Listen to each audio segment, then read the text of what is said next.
here in Brisbane, it is almost 20 past 12 in the afternoon, and I'm going to start my story with a brief summary of this text message conversation I had about 2 hours ago. Okay, so this is a text message I received from a friend of mine over in New Mexico, telling me that she had just received a package that I had sent over about 2 weeks ago, just over 2 weeks ago. And the thing that's very special about this package is that it contains a lot of items from my daughter's infanthood that I will no longer be using, that will now be going to her daughter, who is due to arrive in about 3 weeks. The extra special thing about this package and about this friend is that she's actually my boyfriend's wife. And this baby she's about to have is my boyfriend's baby. Another story, and then I'll explain the whole context of this. 4 days before Christmas this past year, I received a text message from my boyfriend explaining that he was leaving me for someone else, which of course was a very devastating message to receive because it was completely out of nowhere. I was completely blindsided. So I was lying in bed next to my 4-year-old daughter at the time, and I didn't know what to do. So I got up out of the bed and I turned to the one person in the world who I trust the most. And that person is my husband. I explained to him what I had just read. I showed him the message, and I just cried. I turned to my husband to help me through the shock of this sudden breakup. So let me explain a little more about the cast of characters here. The boyfriend in the second story and the boyfriend in the first story are two different people. All right, so zooming out a little bit more, my husband and I have an open relationship. More specifically, we're polyamorous, which means that our openness isn't just about giving each other permission to have physical relationships with other people, but it's a recognition that it's a recognition of each of our capacities to actually love more than one person in a romantic way. So my husband and I opened our relationship up about maybe 2.5 years ago, but I've pretty much always identified as a polyamorous person, just living in a monogamous context for most of my life. But this partner that I have over in New Mexico, the person who's received this package, is also someone that I've never actually met in person before. So some of the details of the stories that I just told are the reason I'm explaining this in that kind of way, is to put a human face on a dynamic that involves ethical non-monogamy.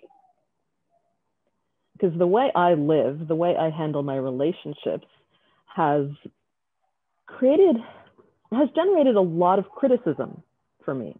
I've gotten a lot of judgments, a lot of confused questions, a lot of curiosity, which is natural. And I'm always very open about my polyamory.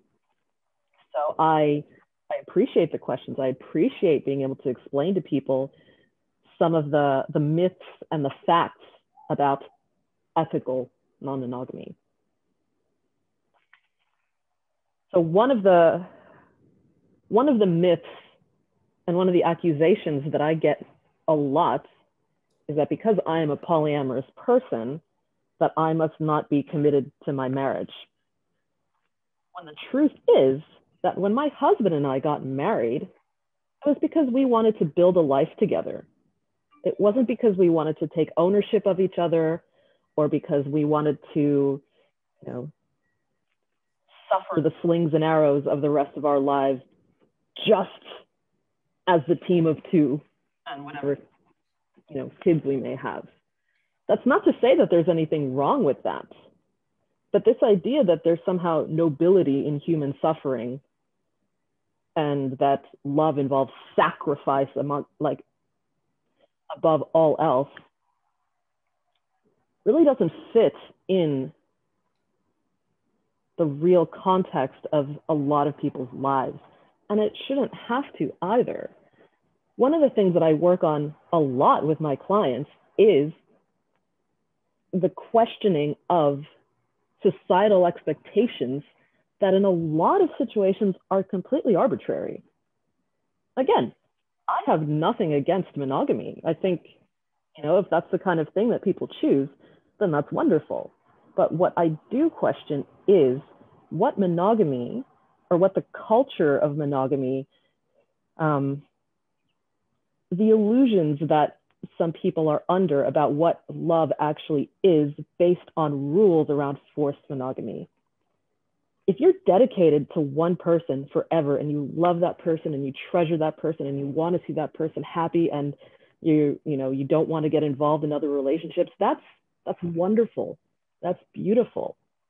But one thing that ethical being the key word here, that ethical non-monogamy can teach people in monogamous relationships who have no interest in non-monogamy, or even people who aren't in any romantic relationships at all, is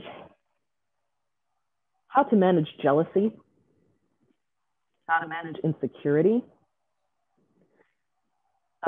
questioning this notion that to truly love someone means that you have to be jealous of them interacting with other people in whatever capacity. Another thing that ethical non-monogamy has taught me about myself and has helped a lot of my clients understand about their own lifestyles, dynamics, what have you, is what can be learned from the experience of jealousy. For example, if my husband starts dating someone who somehow makes me feel less than or makes me feel like threatened, I know it's not because I think I'm going to lose him to that person.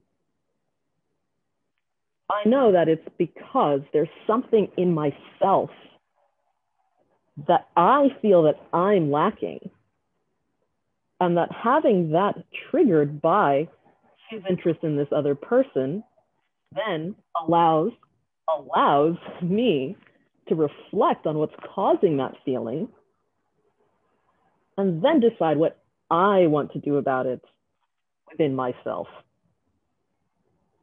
Now, the incident I told you about where I received a text message from a different boyfriend about how he was leaving me for someone else.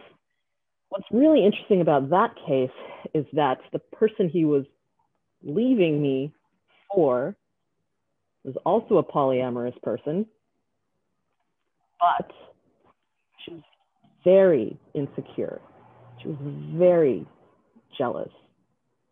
And he decided that in order to make her feel more insecure, that he was going to have to hurt me. 4 days before Christmas, again. It crushed me. It devastated my family holiday season. My 4-year-old daughter spent a lot of that Christmas period just checking in with me and making sure I'm okay. It was a very difficult situation. And one of the reasons that I feel the need to highlight that is because there is this myth out there that people who engage in like polyamorous practices or ethically non-monogamous practices are just in it for, a good time and for like lots of sex and partying and whatever. Keep in mind, one of my partners I haven't met in person yet, again, so clearly none of that's been going on. So that negative experience that I had to go through is a good illustration of the depth to which I felt deeply in love with this other person. And he felt the same way, but felt that he had to hurt me because I could handle it better than this other person, which is also an illustration of how important it is to examine the individual dynamics in every relationship you get into. To not make any assumptions about someone's boundaries, about someone's insecurities, the need for communication. Because a lot of people who have been with just one person for a very long time still make the mistake of wanting their minds read or making assumptions about that other person, about how they should treat this other person, about what that other person understands about them. But when you're engaging in like ethical non-monogamy, you learn pretty quickly that that's not acceptable. Because you have to recognize every person's moving parts in terms of their needs for love and attention and time spent together. I've been asked a lot about whether dating other people takes away from my relationship with my husband, and the truth is that it makes it stronger, which might seem like a strange idea, but the reason I say that is because my husband, I've gotten to know his personality very well and his interests and everything, and we've got so many things that we connect on a very strong level. But there are also things that he is extra passionate about that I just don't share the same enthusiasm for. And the same with me. If I have some like silly little insight about something, like some obscure pop culture reference from the 1980s, I'm not going to talk his ear off about it. I know exactly who to go to with that insight based on the relationships that I have. So I can indulge a particular part of my own personality with people who I connect with on those levels, the same way that my husband can do so with anyone that he's partnered with. That means that when we are together, what's left over is purely what makes us us.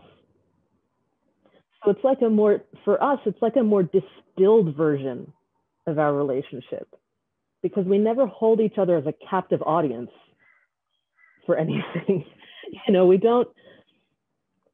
We don't lean on each other super heavily to keep each other like entertained all the time. We don't have to compromise all the time about what to do, when to do it, in a way that's going to leave us, kind of always at like a mediocre level of fulfillment.